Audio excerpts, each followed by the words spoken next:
The voice in your head isn't you, but it's writing your story. Picture this. You're standing at the edge of a vast, misty forest. Somewhere deep within, a voice calls out.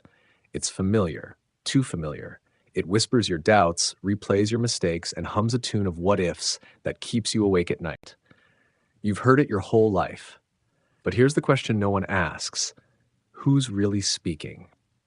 That voice isn't you. It's not your soul, your essence, or your destiny.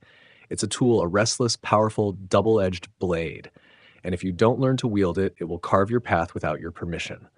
In a riveting conversation on the Huberman Lab Podcast, Dr. Andrew Huberman and psychologist Dr. Ethan Kross pull back the curtain on this inner voice, the narrator of our lives. They don't just dissect it with science. They hand us a map to rewrite its script. And what they reveal isn't just a lesson. It's a lifeline. You're sitting in a meeting, nodding along, looking perfectly fine. But inside, you're a storm. That awkward comment you made yesterday plays on repeat. A deadline looms like a shadow. Your mind churns, loud and relentless, like a radio stuck on static. Dr. Kross calls this chatter, the dark spiral of thoughts that feels like thinking but acts like sabotage. It's not just in your head. Huberman explains it's in your body, too. Your heart races, your shoulders tighten, your face betrays you, even if no one notices. And here's the kicker. The sharper your mind, the louder the chatter. If you're someone who reflects, who analyzes, who cares, you're not immune. You're a magnet for it. Because the same gift that lets you dream big can trap you in a loop of your own making. But what if that loop isn't a prison? What if it's a doorway? Most of us fight the voice head on. We shout back, "You're fine. Get over it. You've got this." But when those words come from inside the chaos, they're like yelling into a hurricane. The storm doesn't listen. Kross offers a game changer, psychological distance. Imagine stepping out of the hurricane and watching it from a quiet hilltop. Instead of saying, "I'm freaking out," you say, "Hey, you're freaking out and you've faced worse." That tiny shift from I to you is like flipping a switch. It's not just self-talk, it's self-coaching. You become the wise friend you'd call at 2 a.m., the one who sees your mess and says, "You're stronger than this." Huberman marvels at this. It's not about silencing the voice. It's about teaching it to speak with purpose. And when you do, something shifts. You're not running from the storm anymore. You're standing above it, steady, clear, and in control. But some days, words aren't enough. The chatter is too loud, too raw. That's when you need something deeper, something primal. Kross tells a story about his daughter, slumped and nervous before a soccer game. He didn't lecture her. He didn't reason. He played Don't Stop Believin'. Within seconds, her mood transformed, shoulders back, eyes bright, ready to fight. Why? Music doesn't just soothe, it rewires. Huberman explains it bypasses the brain's logic and speaks straight to your nervous system. It's a shortcut to your soul. We often reach for songs that match our mood, sad tunes when we're down, angry anthems when we're mad. But what if we chose the opposite? What if you built a playlist not for where you are, but for where you want to go? That's not just music. That's alchemy. A way to tell your brain, we're shifting gears now. And the best part, you don't need to think. You just press play. Here's a truth we rarely whisper. Sadness isn't always the enemy. When you're grieving, when life cracks open, you don't always need to cheer up. Kross says sadness has a purpose. It slows you down, pulls you inward, helps you make sense of loss. Huberman ties it to our ancestors, how a furrowed brow or a trembling lip signal to the tribe, "I need you."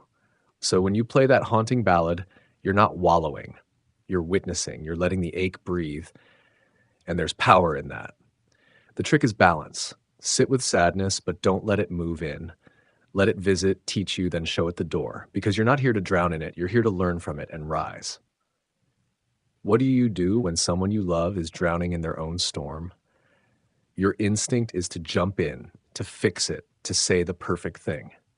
But Kross introduces something radical, invisible support. It's not about grand gestures or sage advice. It's about being there, quietly, steadily, doing the dishes so they don't have to, sending a text that says, "thinking of you," holding space without demanding they fill it with words. Huberman nods to this.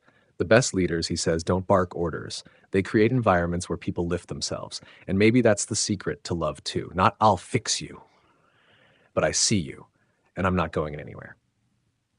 There's another tool, ancient and overlooked, that can tame the wildest storms. It's not flashy, it's not quick, but it's profound. It's writing, not curated posts or polished notes. Raw, messy, spill your guts writing. Kross cites decades of research. Just 15 minutes a day for a few days can calm your nervous system, untangle your thoughts, and reframe your pain. Why? Because when you write, you make the invisible visible. The chaos in your head becomes lines on a page. And once it's out there, it's not a monster anymore. It's just a story, one you can rewrite. Huberman calls it a zero-cost superpower. And he's right.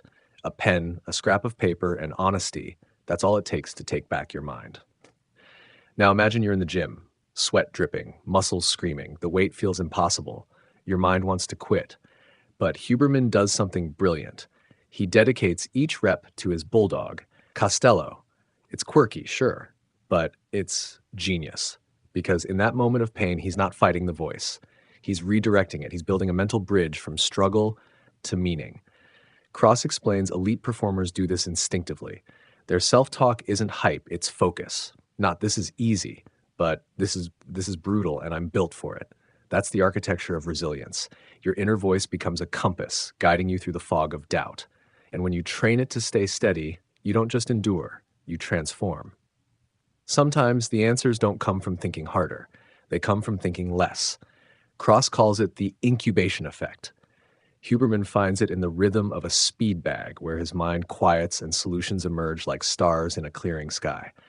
We're taught to grind, to force clarity. But what if the real magic happens when you step back? When you walk, run, or lose yourself in a task so fully that your conscious mind takes a break? That's when your unconscious whispers. And if you listen, it might just hand you the truth you've been chasing. Here's the revelation that ties it all together. Your inner voice isn't you. It's a habit, a reflex, a story you've been telling yourself for years. But stories can change. You can teach that voice to be kind, not cruel, to coach, not criticize, to guide, not haunt. And the power to do that, it's already in you, in the way you speak to yourself, in the music you play, in the words you write, in the quiet presence you offer others and yourself. So pause, right now, ask yourself, if your inner voice narrated your life tomorrow, what story would it tell? If it's not the one you want, don't wait. Pick up a pen, press play on a song that lifts you. Speak to yourself like someone you love, because this isn't just about silencing chatter, it's about claiming your voice. And with it, your life. If this hit you, don't let it fade. Drop one word, one truth that resonated in the comments, not for clout, but for someone out there wrestling with their own voice. Your spark could be their light. Subscribe for stories that don't just make you think, they make you feel. Stories that rewire how you see yourself, and stories that remind you you're the author of your own mind. Let's rewrite the script together.